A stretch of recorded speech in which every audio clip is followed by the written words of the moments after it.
Hello vlog. So, dumating ng parts sa wakas. Ang tagal dumating ng parts ko. Bali, pang Explorer 200 yung Motorstar. Kamukha siya ng sa Rusi Classic 250. Saka sa Sigma. Yan. So, identical sila. Parehas sila ng symbol dito. Magkaiba lang yung codes. Siguro yung date ng hulma ng black. Saka yung saan ba nagkaiba? Code dito magkaiba. Pero dito magkaiba rin. RE200. Ito RE250. Pero yung sizes almost the same. So bubuksan ko muna buksan ko muna, tignan ko yung internal kung parehas lang din. Yung valve sinukat ko na, parehas lang. Same lang, pati exhaust, pares lang. Pang 65.5 na piston.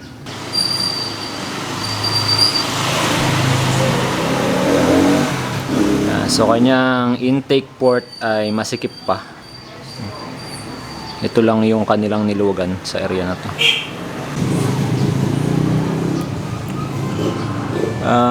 26 lang ang intake port. Itong bunganga 30. Tapos hindi kita, medyo mas malaki yung umbok nito, yung sa may valve stem kumpara dito sa may Sigma saka Classic. Ito medyo na-port na to itong aking luma. Hindi kita. Ilaw.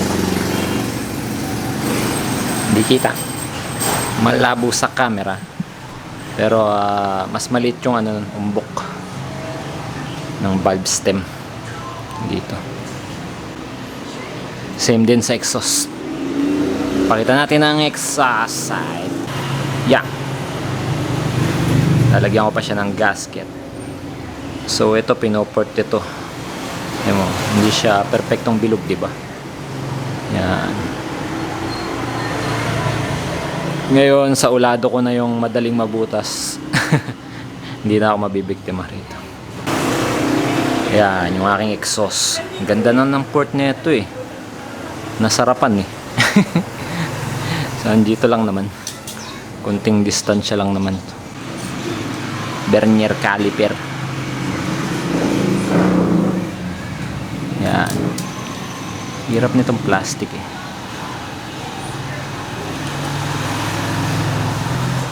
Yan. 14mm. 14mm pwede nang mabutas yung So yung camshaft ay nasa 6.5 yung lip. Sa check natin ang pagkakaiba ng timing. Dito lang kasi masisilip na yun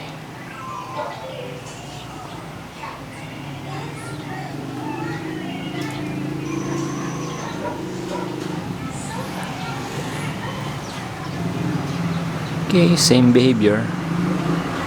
Then yung kanyang spring ay matigas din. I think nasa 4 point to. Sukatin natin para sure. Hirap nito laging may issue tong mga gantong makinas dito.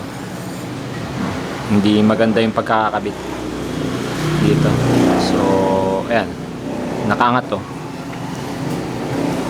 Bali ito kasi kapag nagbabibrate na siya, nauusog. So yung nakita ko sa akin, yung issue, nauhukay to. So i-adjust ko na lang mamaya to. Siguro nagmamadali sa assembly line, basta lang kabit. Yung isa okay lapat. Ito nakatukod. Basta salpak sabay yung tawag dun, power tools. Sa kulang sa lubricant to.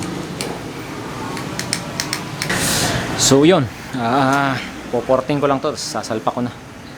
Makapag-motor na ulit. Konti lang. Learn lessons learned. Look, stop, listen, and look. So ayan, pakita natin yung sinasabi ko. Baka sabihin nyo nagsusungaling ako eh. Yan o. Pagka hindi ayos yung lagay, yan, nakakayod yung stopper, tumatama doon sa pin. Kaya ito ay tinanggal ko rin para ayusin ang lapat.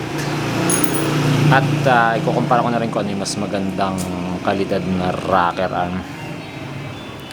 Parang pangit kasi nung casting nito yun. Ang daming porosity. Ito medyo pino yung itsura.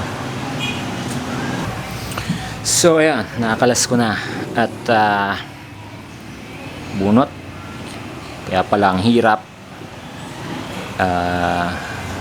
Napasukan ng kalawang ang pin na ito.